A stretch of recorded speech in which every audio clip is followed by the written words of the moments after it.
बाहर करो।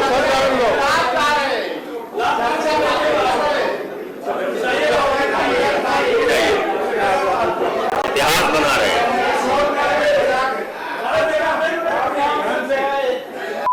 बात करिए, लेकिन मेरे तो पीठ का होगा ना। माननीय नेता सदन 5 साल किसी मुद्दे पर मतलब की बात मस्ती आती है ये माननीय नेता सदन सारी सीमाएं पार हो रही है।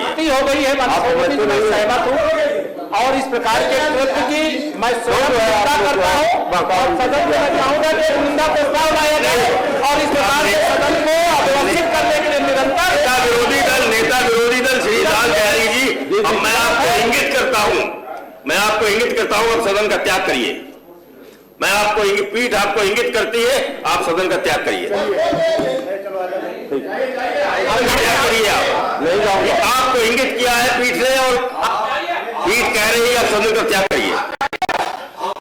आप कुछ नहीं लिखा जाएगा, कुछ मत बोलिए, आप बोलिए कुछ नहीं, आप सदन का त्याग करिए। रुक जाओ, अभी रुक जाओ।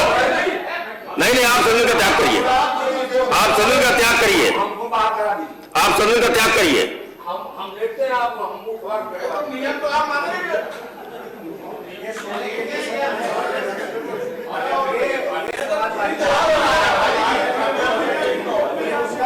माननीय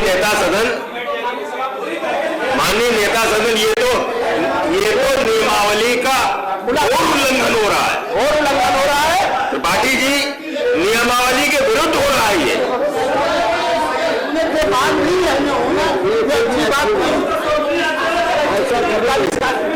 सभापति महोदय, अगर इस प्रकार का आचरण हो रहा है तो सदन से जो आपने निर्णय दिया उसका पालन कराया जाए। ये चीजें स्वीकार नहीं की जा सकती। नेता उनको कहा नियमावली में है कि किसी सदस्य को अगर पीठ से इंगित किया जाए और पीठ निर्देश दे सदन का त्याग करो तो उसको सदन का त्याग करना चाहिए।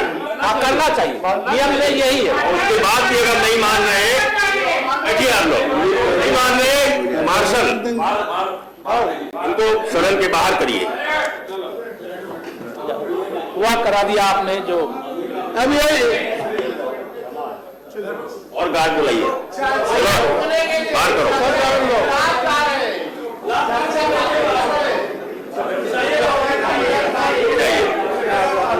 इतिहास बना रहे हैं।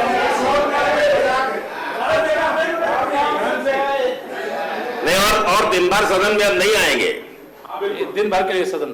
ठीक, बहुत ठीक किया सभापति जी। मैं आपके निर्णय का स्वागत करता हूं और यह माननीय नेता प्रतिपक्ष का जो रवैया था वो इसी योग्य था। आपने जो फैसला दिया है सदन उसका स्वागत करता है। कश्यप जी वैल से कोई बात नहीं होगी। बैठो, आप तो बैठो यार, आप क्या वैल से कोई बात नहीं होगी।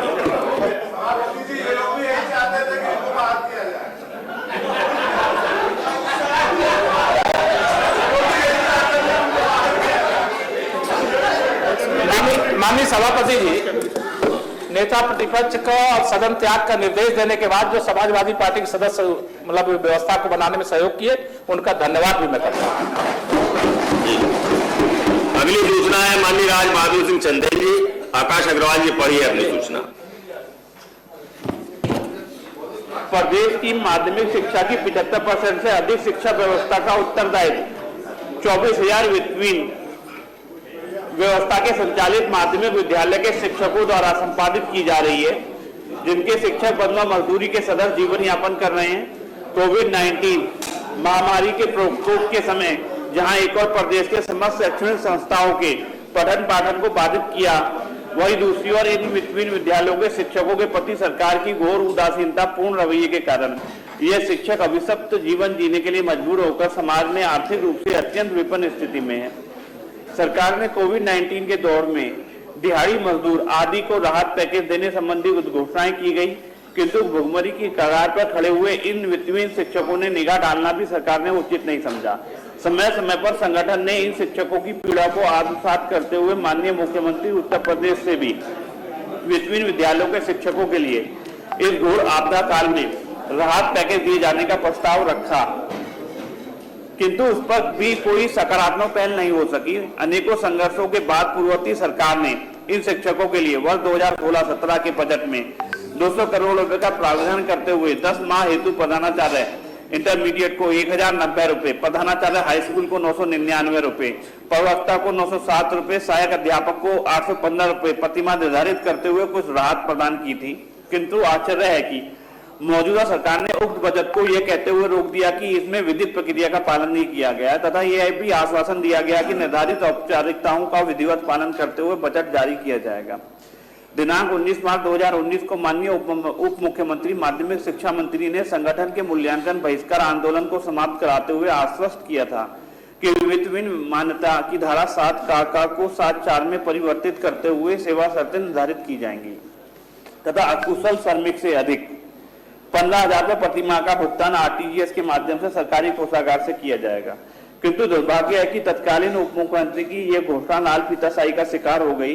यह वित्तीय विद्यालय के राष्ट्र निर्माता कहलाने जाने वाले शिक्षक अपने भाग्य पर जीने के लिए छोड़ दिए गए, जो इतिहास के पन्नों पर बदनुमा दाग हैं। उत्तर प्रदेश सरकार से वित्तीय विद्यालयों के शिक्षकों को सरकारी कोषागार से मानदेय देने की मांग करते हैं। माननीय उप मुख्यमंत्री की उपरोक्त घोषणा का कार्य रूप में परिणत न होने से प्रदेश के वित्तीय विद्यालयों के शिक्षकों एवं कर्मचारियों में गंभीर रोष एवं असंतोष व्याप्त है। स्थिति विस्फोटक एवं गंभीर है।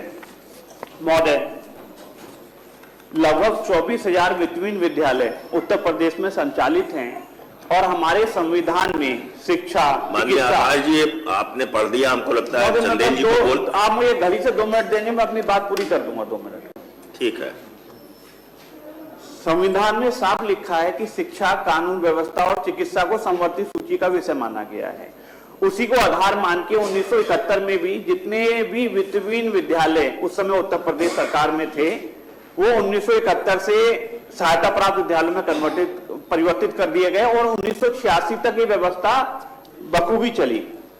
और जो भी कानून बनाया गया वो संविधान के मुताबिक बनाया गया। संविधान कभी ये नहीं कहता कि आप गरीबों को अनाज बांटें या महिलाओं के नाम पे अलग अलग जगह पर अलग अलग योजनाएं चल जाती हैं और 2,000 रुपए 2,500 रुपए महीना दे दी जाती है। संविधान कहता है कि शिक्षा पर सरकार को खर्च करना चाहिए, तो संविधान के नियमों के अनुरूप कार्य हो।